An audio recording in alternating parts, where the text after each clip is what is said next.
Hello guys, welcome to Cam Boost again. तो आज हम डिस्कस करने वाले हैं एल्केन्स एंड साइक्लो एल्केन्स का लेक्चर नंबर 11, जिसमें हम बेसिकली कवर करने वाले हैं रिएक्टिविटी एंड सेलेक्टिविटी को। बहुत डेप्थ में देखेंगे कि क्या होता है रिएक्टिविटी, क्या होता है सेलेक्टिविटी, और रिएक्टिविटी और सेलेक्टिविटी प्रिंसिपल को समझने की कोशिश करेंगे। बहुत ही मज़ेदार लेक्चर होने जा रहा है। तो चलिए लेक्चर को बिना टाइम वेस्ट किए स्टार्ट करते हैं। तो चलिए डियर स्टूडेंट्स, पेन और नोटबुक साथ लेकर बैठें। जब मैं नोट करने को बोलूं तो आप नोट भी कीजिए। तो चलिए, रिएक्टिविटी और सेलेक्टिविटी ये दोनों टर्म्स आपस में काफ़ी रिलेटेड हैं और दोनों की दोनों टर्म्स डील करती हैं with relative rates of reaction. क्या होता है रिलेटिव रेट्स, वो आपको जैसे जैसे हम लेक्चर में प्रोसीड करेंगे वो समझ आ जाएगा। तो रिएक्टिविटी और सेलेक्टिविटी टर्म के कॉन्सेप्ट को समझने के लिए हम एग्जांपल ले रहे हैं हेलोजिनेशन ऑफ एल्केन का, जो कि रिएक्शन हम ऑलरेडी डिस्कस कर चुके हैं type of reaction in alkenes में। उसका एग्जांपल हम यहाँ पर लेंगे। तो चलिए फील लेते हैं रिएक्टिविटी और सेलेक्टिविटी का। पहले रीड करते हैं, फिर मैं उसको आपको एक्सप्लेन करूँगा। Reactivity: by reactivity we mean the relative rates at which an alkane reacts with chlorine and bromine under similar conditions without any reference to the type of hydrogen abstracted by the halogen। यानी हमारे पास reactivity का क्या मतलब है halogenation of alkene के case में, कि वो रिलेटिव रेट्स जिस पर एल्केन रिएक्ट कर रहा है क्लोरीन और ब्रोमीन के साथ। अब क्लोरीन और ब्रोमीन क्या है? हेलोजन एटम है। अंडर सिमिलर कंडीशंस, इसका क्या मतलब है माय डियर, कि जिन कंडीशंस पर एल्केन रिएक्ट कर रहा है क्लोरीन के साथ, उन्हीं सेम कंडीशन पर एल्केन जो है वो रिएक्ट कर रहा है ब्रोमीन के साथ, without any reference to the type of hydrogen abstracted by the halogen. यानी हम उस बात को रेफर नहीं कर रहे, कौन सी बात, कि हमारे पास कौन से टाइप का हाइड्रोजन एब्स्ट्रैक्ट हुआ है बाय द हेलोजन। यानी प्राइमरी हाइड्रोजन एब्स्ट्रैक्ट हुआ है, सेकेंडरी हाइड्रोजन एब्स्ट्रैक्ट हुआ है, या टर्शियरी एब्स्ट्रैक्ट हुआ है, उस बात को हम यहाँ पर रेफरेंस नहीं दे रहे। हम किसको रेफरेंस दे रहे हैं? उन रिलेटिव रेट्स को जिन पर एल्केन रिएक्ट किया है क्लोरीन और ब्रोमीन के साथ अंडर सिमिलर कंडीशन। इसको हम क्या बोलते हैं? रिएक्टिविटी। सेलेक्टिविटी पर चलते हैं। By selectivity, we mean the relative rates at which a given halogen abstracts the three different types of hydrogen, primary, secondary and tertiary atoms in alkane। यानी हमारे पास सेलेक्टिविटी का क्या मतलब हुआ हेलोजिनेशन ऑफ एल्केन में, कि वो रिलेटिव रेट्स जिन पर हमारे पास हेलोजन एब्स्ट्रैक्ट कर रहा है three different types of hydrogen को। हाइड्रोजन कौन सी टाइप की? प्राइमरी भी हो सकती है, सेकेंडरी भी हो सकती है, और टर्शियरी हाइड्रोजन एटम भी हो सकता है एल्केन के अंदर। इसका मतलब तो हो गया सेलेक्टिविटी। अब देखिए माय डियर, जब हमने हेलोजिनेशन रिएक्शन को किया था, वहाँ आपने देखा होगा कि जब हेलोजन एब्स्ट्रैक्ट करता है हाइड्रोजन को तो हमारे पास एल्काइल रेडिकल्स की फॉर्मेशन होती है कि नहीं। अब देखिए, अगर हेलोजन प्राइमरी हाइड्रोजन को एब्स्ट्रैक्ट करेगा तो कौन सा रेडिकल फॉर्म होगा? Very nice, primary alkyl radical. अगर हमारे पास सेकेंडरी हाइड्रोजन को एब्स्ट्रैक्ट करेगा तो कौन सा एल्काइल रेडिकल बनेगा? Secondary alkyl radical. इसी तरीके से जब टर्शियरी हाइड्रोजन एटम को एब्स्ट्रैक्ट करेगा हेलोजन तो कौन सा रेडिकल बनेगा? Alkyl tertiary radical. तो हमारे पास हम ये बोल सकते हैं कि selectivity also implies the relative rates at which three different types of radicals primary, secondary, tertiary are formed. यही बात हमने अभी थ्योरेटिकल डिस्कस की है। तो ये तो मैंने आपको थ्योरेटिकल बता दिया। इसके आगे वाले सेगमेंट में हम एग्जाम्पल से इन चीज़ों को और क्लियर करेंगे। एक बार पूरी स्टोरी को रिपीट कर लेते हैं। काफ़ी कंसेप्चुअल है लेकिन मज़ेदार है, आपको फील आ रहा होगा। रिएक्टिविटी एंड सेलेक्टिविटी आज हम देख रहे हैं। हमने एग्जाम्पल लिया हेलोजिनेशन ऑफ एल्केन का। उसमें सबसे पहले हमने देखा रिएक्टिविटी को।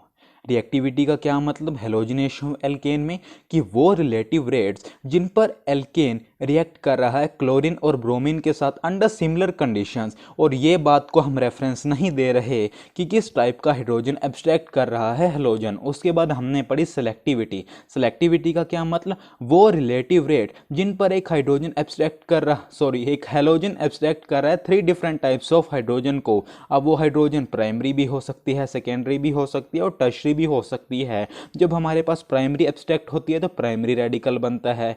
इसी तरीके से जब सेकेंडरी हाइड्रोजन एब्स्ट्रैक्ट होता है तो सेकेंडरी एल्काइल रेडिकल बनता है। तो हम ये बोल सकते हैं कि सिलेक्टिविटी इंप्लाइज वो रिलेटिव रेट जिन पर हमारे पास 3 different types of radicals form हो रहे हैं।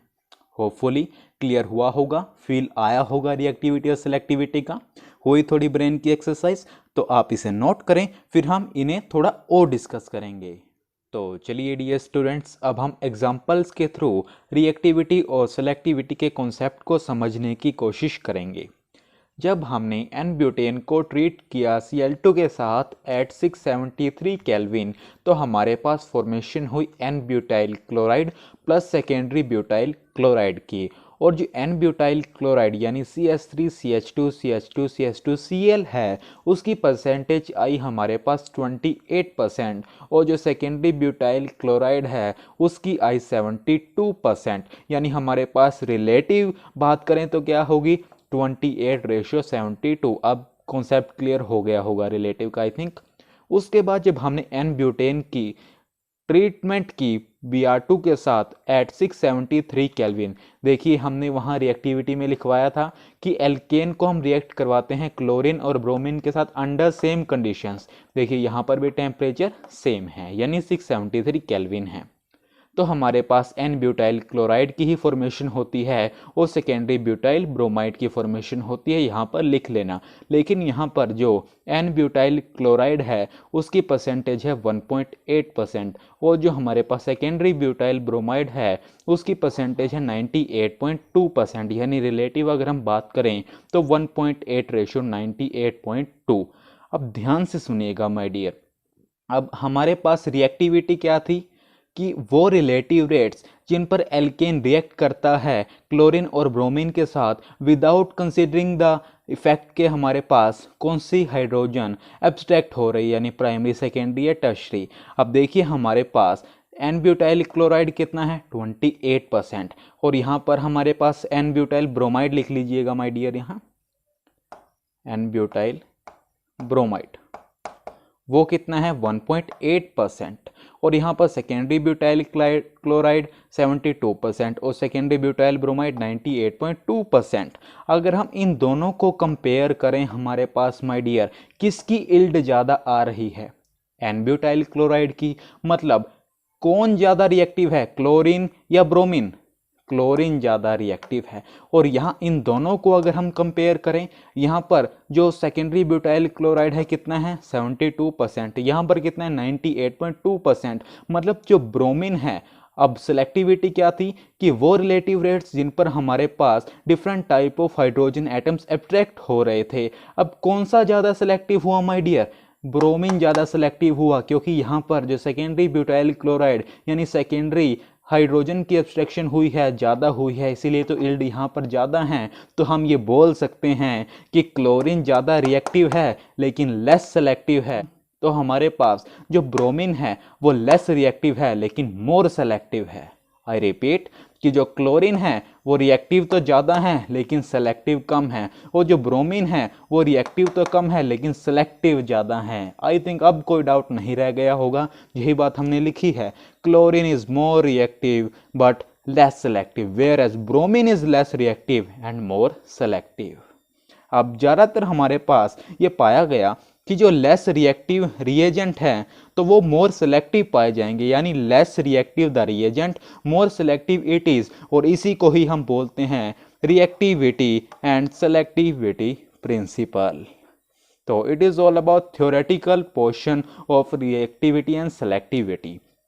तो आप इसे नोट करें, फिर हम नेक्स्ट सेगमेंट में थोड़ा और डीप में चलेंगे कि आखिर ऐसा क्यों हुआ कि क्लोरीन ज़्यादा रिएक्टिव है और लेस सेलेक्टिव है। क्वेश्चन अराइज हो रहा होगा आपके माइंड में कि ब्रोमीन क्यों नहीं ज़्यादा रिएक्टिव हो गया, क्लोरीन क्यों लेस सेलेक्टिव है। तो इस क्वेश्चन का आंसर हम आने वाले सेगमेंट में देखेंगे, तब तक आप इसे नोट करें।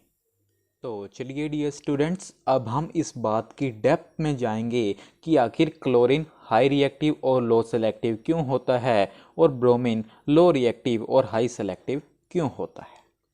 तो चलिए, जब हम माय डियर एल्केन की क्लोरीनेशन करते हैं, यानी एल्केन की ट्रीटमेंट करते हैं क्लोरीन के साथ, अब क्लोरीन हाई रिएक्टिव है तो हमारे पास जो इनके बीच में रिएक्शन होती है वो हाईली एक्सोथर्मिक होती है माय डियर, यानी एनर्जी रिलीज हो गई जब हमारे पास प्रोडक्ट की फॉर्मेशन हो गई।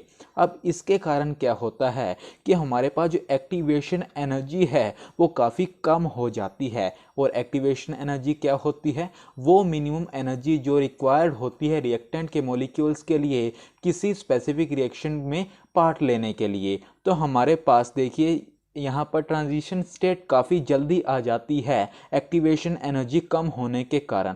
अब ट्रांजिशन स्टेट जल्दी आ गई, अब हमारे पास यहाँ पर जो रेडिकल करैक्टर है देखिए ट्रांजिशन स्टेट में वो काफ़ी कम है। काफ़ी कम क्यों हुआ, क्योंकि एक्टिवेशन एनर्जी कम है, एक्टिवेशन एनर्जी कम होने से ट्रांजिशन स्टेट जल्दी आ गई। इसी वजह से हमारे पास जो यहाँ पर रेडिकल करैक्टर है वो काफ़ी कम होता है, और हमारे पास हम बोल सकते हैं कि ट्रांजिशन स्टेट में अभी तक हमारे पास रिएक्टेंट के गुण ज़्यादा हैं, तो हम बोल सकते हैं कि जो ट्रांजिशन स्टेट है वो रिजेंबल्स द रिएक्टेंट्स। तो हमारे पास यहाँ पर जो एक्टिवेशन एनर्जी है वो काफ़ी कम होती है।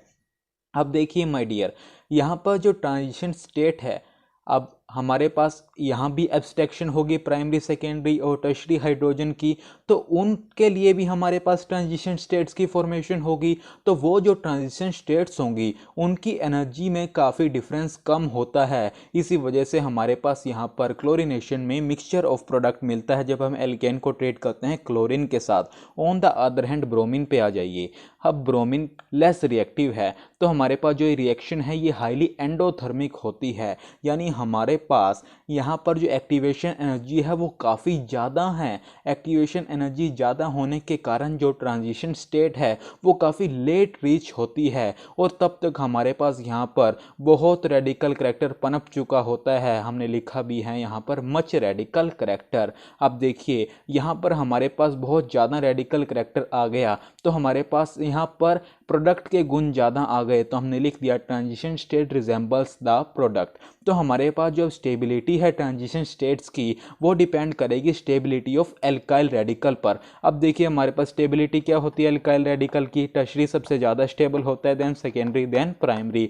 तो हमारे पास ट्रांजिशन स्टेट का भी यही ऑर्डर होता है। लेकिन हमारे पास जो टर्शरी के लिए ट्रांजिशन स्टेट होगी इस केस में, और सेकेंडरी के लिए जो होगी और प्राइमरी के लिए होगी, इन तीनों में बहुत ही ज़्यादा डिफरेंस होगा, और इसी कारण हमारे पास ब्रोमीन है जो वो काफ़ी हाई सेलेक्टिव है। क्लोरीन में हमारे पास जो टर्शरी सेकेंडरी प्राइमरी के लिए ट्रांजिशन स्टेट थी उनकी एनर्जी काफ़ी पास पास थी, जिसके कारण हमें मिक्सचर मिल रहा था। लेकिन यहाँ पर इनकी यानी ट्रांजिशन स्टेट्स की जो एनर्जी है वो काफ़ी डिफरेंट है, इसी कारण हमारे पास जो ब्रोमीन है वो काफ़ी सेलेक्टिव है।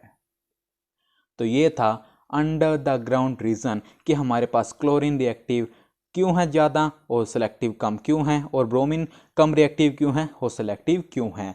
सीधा सीधा रीज़न कि हमारे पास क्लोरीन के एल्केन की रिएक्शन एक्सोथर्मिक होती है, और हमारे पास यहाँ पर एक्टिवेशन एनर्जी कम होती है, इसलिए ट्रांजिशन स्टेट रिजेंबल करता है रिएक्टेंट्स को, यहाँ पर काफ़ी कम रेडिकल करैक्टर बन पाता है। लेकिन ब्रोमीन में ट्रांजिशन स्टेट देरी से आती है, तब तक हमारे पास काफ़ी रेडिकल करैक्टर आ जाता है, यानी जो स्टेबिलिटी है ट्रांजिशन स्टेट्स की वो किस पर डिपेंड कर रही है, स्टेबिलिटी ऑफ एल्काइल रेडिकल, और यहाँ पर transition state resembles the product.